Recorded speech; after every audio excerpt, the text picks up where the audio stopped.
Have you ever stared at your ancestry results, a digital tapestry of your past, and seen something unexpected? Perhaps a line that reads, Jewish. It might have struck you as odd. After all, how can a religion, a profound system of belief, tradition, and spiritual practice, manifest in the very helix of your genetic code? Christian, Buddhist, or Hindu ancestry doesn't typically appear on these reports. So why Jewish? This isn't a question of faith, but of an extraordinary unbroken lineage. It's a story etched not just in sacred texts or collective memory, but in the very molecules that define us. A story of survival, dispersion, and an enduring identity forged in the crucible of history. To understand this profound connection, we must embark on a journey that spans millennia, crosses continents, and delves into the deepest mysteries of human heritage. This is not just about science. It's about the echoes of ancient migrations, the resilience of a people against unimaginable odds, and the silent, biological testament to a shared past. It's about how the threads of history, culture, and faith became so intricately woven, they left an indelible mark on the human genome itself. Prepare to uncover the unseen threads that bind a people to their past and to each other. This is the story of Jewish DNA, and it's far more compelling than you could ever imagine. Our journey begins not in a laboratory, but in the sun-baked lands of the ancient Middle East, nearly 4 millennia ago. Around 1800 BCE, a figure named Abraham, according to tradition, migrated from Mesopotamia to the land of Canaan, roughly where modern-day Israel and Palestine now stand. This was the genesis of a people, the Israelites, whose story would intertwine with the very fabric of human civilization. At this nascent stage, these early Israelites were not genetically distinct from their neighbors. They were one among many Semitic-speaking tribes, closely related to the Canaanites, Arameans, and Phoenicians. What truly set them apart wasn't a unique genetic marker, but an emerging revolutionary idea, monotheism. A belief in one God, coupled with a distinct set of cultural practices, began to forge their unique identity. Over centuries, this nascent identity solidified. They formed a kingdom, with Jerusalem becoming its spiritual and political heart. Yet, like all human endeavors, it was not without its divisions. The unified kingdom eventually fractured into the northern kingdom of Israel and the southern kingdom of Judah. It was from this southern kingdom, Judah, that the very term Jew would later derive. Then in 586 BCE, a cataclysmic event shattered their world. The mighty Babylonian Empire swept through Judah, conquering its lands and exiling many of its inhabitants to Babylon. This was the first major Jewish diaspora, a forced scattering that would become a recurring, painful motif throughout their history. Yet, even in this crucible of displacement, something remarkable began to happen to their genetic blueprint. Genetic studies today reveal that these ancient Israelites carried Y chromosome lineages commonly found across other Middle Eastern populations, particularly haplogroups like J1 and J2. On the maternal side, their mitochondrial DNA, passed down from mother to child, included haplogroups such as H, K, and others prevalent throughout the Mediterranean and Near East. In essence, their genetic roots were deeply intertwined with the very soil of the Levant. When allowed to return to Jerusalem during the Persian period, a pivotal decision was made. Leaders like the scribe Ezra implemented strict social boundaries, encouraging Jews to marry within their community. This practice, known as endogamy, was not merely a cultural preference, it was a powerful genetic filter. It strengthened the preservation of their unique genetic patterns, setting the stage for the distinct genetic signatures we see today. The seeds of genetic distinction were sown, not by isolation, but by a conscious choice to preserve identity. The return to Jerusalem was a brief respite. The ancient world was a tumultuous place, and empires rose and fell with brutal efficiency. After the destruction of the Second Temple by the Romans in 70 CE, the Jewish population was scattered even further. This was the true expansive diaspora, from the Greek word meaning a scattering. Communities blossomed across the Mediterranean, North Africa, the Middle East, and eventually the vast expanse of Europe. Yet, despite this immense dispersal, a remarkable phenomenon occurred. Many Jewish communities, against all odds, maintained strong religious and cultural boundaries. They clung to their traditions, their laws, and, crucially, their practice of marrying within their own.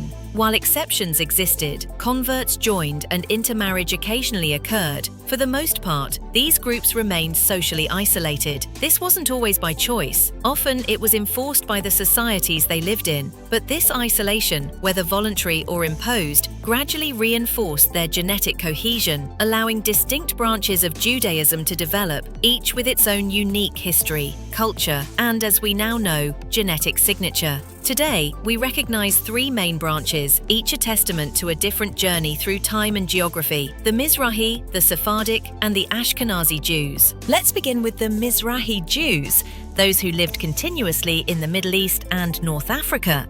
These communities, like the Iraqi, Iranian, and Yemenite Jews, carry some of the clearest genetic links to the ancient Levantine populations. Their story is one of deep roots, with relatively little admixture from outside groups. Consider the Yemenite Jews, isolated in the Arabian Peninsula for nearly 2 millennia.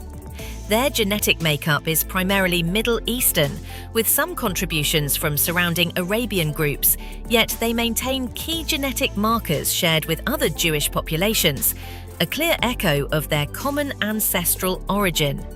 The Sephardic Jews, on the other hand, established themselves across the Mediterranean, most notably in the Iberian Peninsula, modern-day Spain and Portugal. For centuries, they thrived, creating a golden age of culture and economics. They too maintained endogamous practices, preserving their Jewish identity amidst a vibrant, diverse society.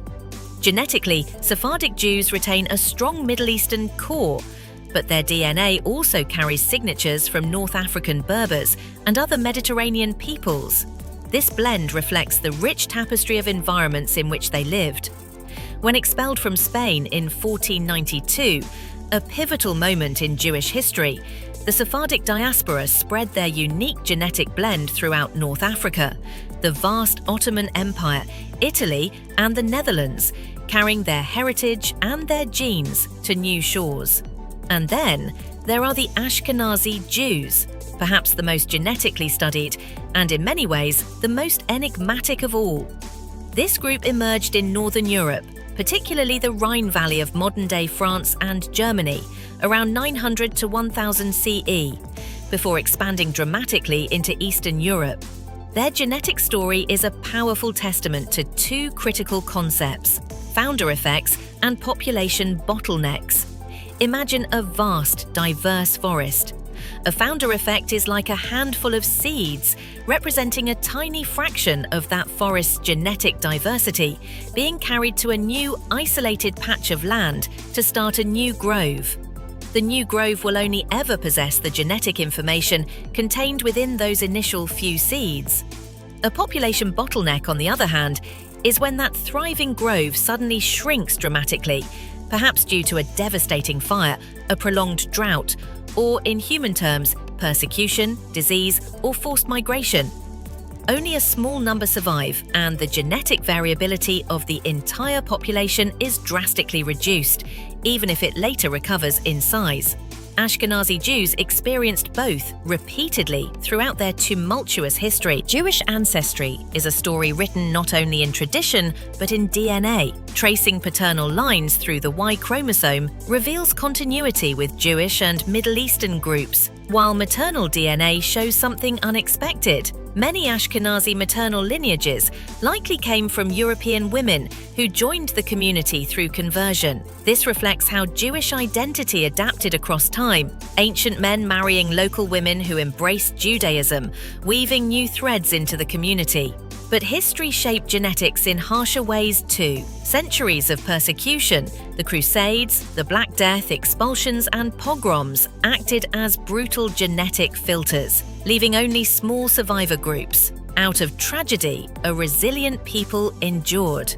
In Eastern Europe, from the 16th to 19th centuries, the Ashkenazi population boomed. With strict in-group marriages, their genetic signature became increasingly unique, bringing both cultural cohesion and higher prevalence of certain genetic diseases, like Tay-Sachs and BRCA-related cancers. Other Jewish communities tell equally fascinating stories. The Beta Israel of Ethiopia are genetically closer to Ethiopians than other Jews, but practiced Judaism in isolation for centuries, showing identity isn't only about blood. The Bene Israel of India carry mostly Indian DNA, with traces of Middle Eastern ancestry, blending origins while preserving faith. The Kaifeng Jews of China, descended from Persian traders, eventually became genetically indistinguishable from their neighbors, but continued practicing Judaism. These examples reveal a core truth. Jewish identity is about more than genetics. It's a tapestry of memory, faith, and resilience. Science helps us trace the journey, but does not define the whole story. And what about the Khazar theory, the claim that Ashkenazi Jews descend from a Turkic people rather than Israelites? Large-scale DNA studies debunk this. Evidence points clearly to Middle Eastern and European ancestry, with little to no Khazar input. Today, with ancient DNA studies, researchers can directly compare genomes of people from the Levant thousands of years ago to modern Jewish communities. The connection is real and undeniable. When your DNA test shows Jewish ancestry, it's not just data, it's a glimpse into millennia of endurance, adaptation, and memory. The Jewish genetic story shows the intersection of science and spirit, a people scattered across continents, yet bound by shared history and faith. Through every upheaval, one truth remained, remembering where they came from,